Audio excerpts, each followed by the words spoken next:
आज जो वीडियो बनाने जा रहे हैं उसमें हम सबसे पहले फैट स्टेट, फिर उसके बाद फास्टिंग स्टेट, और फिर फास्टिंग के साथ स्टारवेशन, और फिर उसके साथ डायबिटीज़ मेलाइटिस, ये चारों चीज़ों को एक छोटी सी वीडियो में इंटीग्रेट करने की कोशिश करते हैं। तो शुरुआत करते हैं कि फैट स्टेट से। तो फैट स्टेट जब होगा, आदमी का खाने के बाद ग्लाइकोलिसिस होगा। ग्लाइकोलाइसिस के बाद ग्लाइकोलाइसिस ख़त्म होते ही पायरुवेट बनेगा। वो पूरा काम इंसुलिन के प्रेजेंस में होगा। पायरुवेट में से लिंक रिएक्शन की वजह से एक कार्बन हट जाएगा, एसिटाइल कोएंजाइम ए बनेगा, और वो एसिटाइल कोएंजाइम ए लीवर में आएगा और जो है वो एसिटाइल कोएंजाइम ए में से आगे बढ़ के इसमें से दो चीज़ बनेगी। एसिटाइल कोएंजाइम ए फर्स्ट जो एनर्जी बनाएगा टीसीए टाइप साइकिल से, क्योंकि खाने के बाद एनर्जी बनती है, तो टीसीए साइकिल से उसमें से एनर्जी बनेगी। और दूसरा, अब एनर्जी मिल गई ग्लाइकोलाइसिस में हमें, तो फिर क्या होगा, ग्लूकोज में से एसिटाइल कोए एनर्जी मिल गई, तो बाकी का glucose via acetyl coenzyme A हम फैटी एसिड में स्टोर कर लेंगे। ये हमारा हो गया फैट स्टेट। अब अगर फास्टिंग स्टेट होता है तो ग्लाइकोलाइसिस ऑपरेट नहीं होगा और पायरुवेट में से एसिटाइल कोएंजाइम ए नहीं बनेगा। तो बॉडी क्या करेगा, दूसरी जगह से जो already stored acetyl coenzyme A होगा एडिपोज टिश्यू में, उसे तोड़ेगा। एडिपोज टिश्यू में ट्राइग्लिसरॉल के फॉर्म में स्टोर होगा। वहाँ से हार्मोन सेंसिटिव लाइपेज जो कैटाबोलिक हार्मोन है वो उसे तोड़ेगा, वो उस मदद से वो टूटेगा, ठीक है, और बनेगा जो है फैटी एसिड।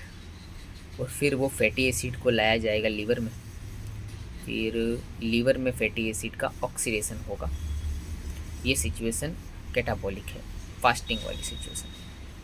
अब यहाँ पे फिर एसिटाइल कोएंजाइम ए बनेगा, और वो एसिटाइल कोएंजाइम है लास्ट में हमें फैट स्टेट में दो ही चीज़ थी, टीसीए साइकिल था, मीन्स एनर्जी मिलेगी, और दूसरा स्टोरेज था, एनर्जी मिल गई तो हमने स्टोर कर लिया, तो वो फैट सिंथेसिस। अब यहाँ पे क्या होगा, टीसीए साइकिल रहेगा लेकिन स्टोर नहीं होगा, क्योंकि हमारे पास एनर्जी नहीं है, कैटाबॉलिक स्टेटस है। तो टीसीए साइकिल में से जो एनर्जी मिलेगी वो लीवर्स को मिलेगी। फिर उसके बाद दूसरा, हम स्टारवेशन में हैं या फास्टिंग स्टेट में है, दोनों को हम सेम कंसीडर करते हैं। तो दूसरी जब हम एनर्जी जो बनाएंगे कीटोन बॉडी सिंथेसिस, तो वो हम वाइटल ऑर्गन्स के लिए बनाएंगे, किडनी और लीवर के लिए। और फिर लास्ट में तो तीसरा रिएक्शन होगा एसिटाइल कोएंजाइम ए में से, वो हम ग्लूकोनियोजेनेसिस को एक्टिवेट कर देगा। एसिटाइल कोएंजाइम है जिसकी वजह से बॉडी को पूरा बाकी सब बॉडी को ग्लूकोज बना के एनर्जी दिया जाएगा, ठीक है। तो यहाँ तक समरी कर लेते हैं कि फैट स्टेट में क्या होगा, एसिटाइल कोएंजाइम ए में से हम टीसीए में से एनर्जी ले लेंगे और बाकी का स्टोर कर लेंगे फैट में से। लेकिन फास्टिंग में क्या होगा, एसिटाइल कोएंजाइम ए में से हम टीसीए में से एनर्जी लेंगे, लेकिन फिर वापस वाइटल ऑर्गन की एनर्जी के लिए इंतज़ाम करेंगे, और फिर पूरी बॉडी इंतज़ाम करेंगे कीटोन बॉडी सिंथेसिस करा के, और फिर बाकी की पूरी बॉडी को एनर्जी मिलेगी ग्लूकोनियोजेनेसिस से। अब हमें दो डिफेक्ट समझनी है। अब आप समझ लीजिए कि अगर यही फास्टिंग स्टेट में अगर बीटा ऑक्सीडेशन में कोई भी तरह का डिफेक्ट आता है तो क्या होगा,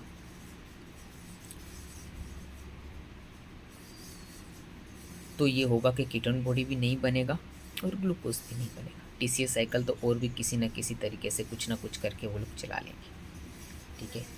तो ना अब कीटोन बॉडी नहीं बनेगा, उसका मतलब नो कीटोन बॉडी सिंथेसिस, और अगर ग्लूकोज नहीं बनेगा, ग्लूकोनियोजेनेसिस नहीं बनेगा, तो शुगर नहीं बढ़ेगा बॉडी में, तो हाइपोग्लाइसेमिया होगा। तो सादी भाषा में any defect in beta oxidation of the fatty acid leads to the non ketotic hypoglycaemia.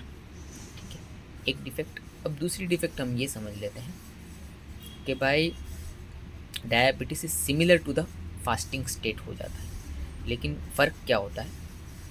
Similar to the fasting and starvation situation में हो जाता है, लेकिन फ़र्क ये होता है कि ब्लड में शुगर होता है, लेकिन जो पेरीफेरी में ऑर्गन्स होते हैं वहाँ पे शुगर नहीं होता, वहाँ पे शुगर मिलता नहीं है। होता है ब्लड में शुगर, जो उसके लिए जो ट्रांसपोर्टर चाहिए GLUT4, या तो उसमें कुछ इनएक्टिविटी हो जाती है, या इंसुलिन सही तरीके से, इंसुलिन के काम नहीं करने की वजह से GLUT4 काम नहीं करता है, और ब्लड का ग्लूकोज बॉडी को, ऑर्गन को मिलता नहीं है। इसके लिए बॉडी उसको फास्टिंग स्टेट में ही लगता है। तो फास्टिंग स्टेट में क्या होगा, अरे डायबिटीज़ में क्या होगा, फास्टिंग स्टेट से क्या अलग होगा? आपको दोनों चीज़ याद रखनी है। यूँ समझ लीजिए कि अभी हमने फेड स्टेट में एसिटाइल कोए का क्या हुआ और फास्टिंग स्टेट में एसिटाइल कोए का क्या हुआ, वो दोनों चीज़ डायबिटीज़ में होगी। मीन्स फेड स्टेट में एसिटाइल कोए में से ये हुआ था, हमने TCA साइकिल बना और फिर एनर्जी मिल गई तो हमने स्टोर कर लिया। और फास्टिंग स्टेट में एसिटाइल कोएंजाइम को ये हुआ था, TCA साइकिल में से हमने एनर्जी ले ली, फिर हमने कीटोन बॉडी से वाइटल ऑर्गन्स के लिए एनर्जी बना ली और ग्लूकोनियोजेनेसिस करवा ली। तो वो चारों चीज़, पहले में दो और दूसरे में 3, लेकिन एक सेम है TCA साइकिल वाली।